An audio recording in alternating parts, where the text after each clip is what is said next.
Well, the report reviews the range of policies that we need to create an age-friendly Greater Manchester region.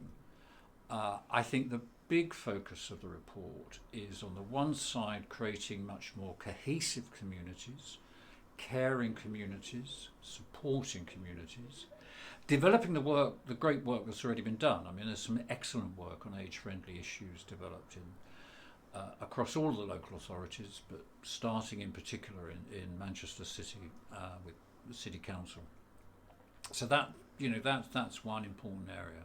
But the other important aspect is addressing inequalities, which are extremely important and have a powerful effect on people's lives across Greater Manchester. Health inequalities, income inequalities, and trying to get an age-friendly Greater Manchester without tackling inequality, I think, is going to be a real challenge.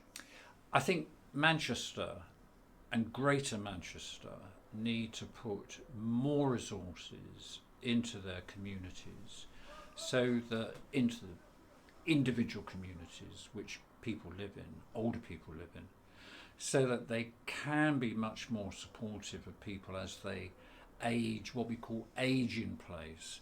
I mean, the emphasis in policy is to encourage people to stay in their own homes for as long as possible.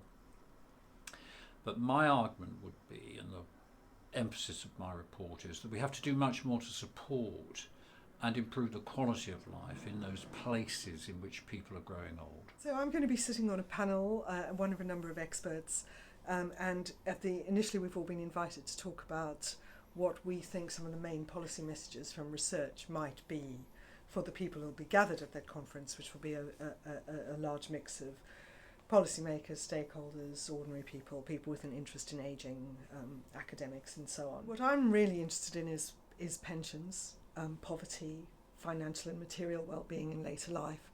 And I think there are a number of really important messages around that, and they happen at the kind of national policy making level right down to the individual. What could a GP do in their surgery, or what could a local shop do, that kind of thing.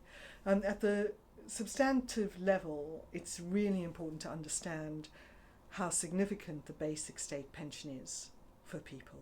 It's incredibly important that we politically support the basic state pension, and that we support increases to the basic state pension, because this is the thing that keeps most of our older people out of poverty.